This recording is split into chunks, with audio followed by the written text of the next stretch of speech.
dubartiin takka nama tokko yoo jaalatte sitti heerumaa garuu sharxiin kiyya heerri kiyya narratti fuudhuu dhabuudha yoo jettee ni dandeettii jedha. Bismillah, assalaamu alaykum wa rahmatullahi wa barakaatu. Namni viidiyoon kun si bira gahe rabbi si haa milkeessu. Dhageeffadhu illee sheer illee godhi. Waan culamaa'iin islaamaa jedhan dhageette dubartiin takka nama tokko yoo jaalatte sitti heerumaa garuu sharxiin kiyya heerri kiyya narratti fuudhuu dhabuudha yoo jettee ni dandeettii jedha.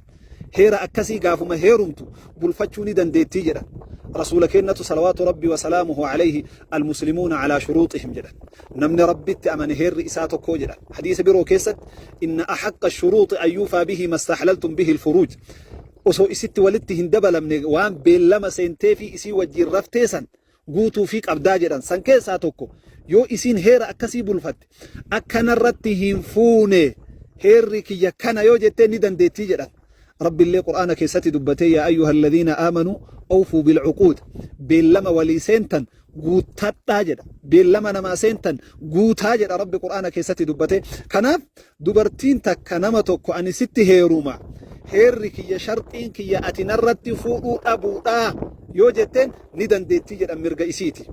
إني هو يو برباد مرقا سن هين قوت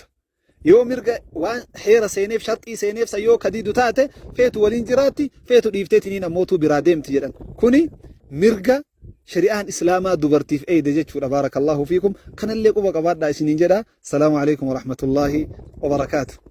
الربك الرجل تخنا خنجيسه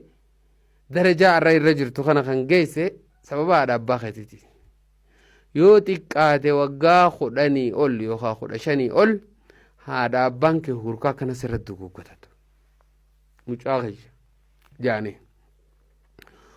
galanni haadha abbaa yoomiyyuu sirraan dhumatu waan si ajaa'ibu jaalalti tun fuuldura malee duduuban deebitu jaane ati baatii lama sadii osoo haadha abbaa kee yaadannee oltee bulta so isaan yaadannee oltee bulta isaan ammoo guyyuma tokko dos yaadannee olanii bulan na ajaa'iba du nama ajaa'iba wallahi jaalala rabbiin isaan keessa siif kaa'e akka ati guddattuuf akka ati bakka geessuuf sa'aa namni ish jeesi dheessu hunda si maxxanfatani fissi qabani bakka guddaa tana arra geesse dubati bakka arra geesse tana waggaa laalte isaan san dagatte du maybe ati biyya alaa biyya adda addaa jirta ta'a biyya namni nyaanni nyaattu gubbaa tanaan si ba'u qaama namaa kana bareechu isaan maybe baadiyyaa biyya teenyaa tana jiran ta'a biyya dhoqqee fi wanni kana keessatti qaamni isaanii huqqatee kaan nama guddaa ta'anii gariin namaa dhaqee haadhumaa fi abbaa kiyya jechuu hiriyaasaa achi geessuu qaanfata du achi geessuu qaanfata isaanumaa hoo arkuu qaanfata gariin subhaanallah saniif haadha abbaa keenya yeroo hunda mataa irratti bareedinni keenya kaarraa kasaanee waan ta'eef hiriyaa teenya gubbatti ol baafne cuul goone ittiin boonne haadha abbaa keenya cinaa dhaabbanne galata isaaniillee galchuu dadhabnu hanga takka tattaafachuu nurraa jiraatu isiniin ja'a baay'ee ulfaadhaa galatooma assalaamu alaikum warahmatullahi wabarakaatu arra bakka arra jirtu kana kan geesse darajaa arra irra jirtu kana kan geesse sababa haadha abbaa keetiti yoo xiqqaate waggaa 10 ol yookaan 15 ol haadha abbaan kee hurkaa kana sirratti guggutatu mucaa jaane galanni haadha abbaa yoomiyyuu sirraan dhumatu waan si ajaa'ibu jaalalti tun fuuldura malee duduuban deebitu jaane ati baatii lama sadii osoo haadha abbaa kee yaadannee oltee bulta so isaan yaadannee oltee bulta isaan ammoo guyyuma tokko dos yaadannee olanii bulan na ajaa'iba du nama ajaa'iba wallahi jaalala rabbiin isaan keessa siif kaa'e akka ati guddattuuf akka ati bakka geessuuf sa'aa namni ish jeesi dheessu hunda si maxxanfatani fissi qabani bakka guddaa tana arra geesse dubati bakka arra geesse tana waggaa laalte isaan san dagatte du maybe ati biyya alaa biyya adda addaa jirta ta'a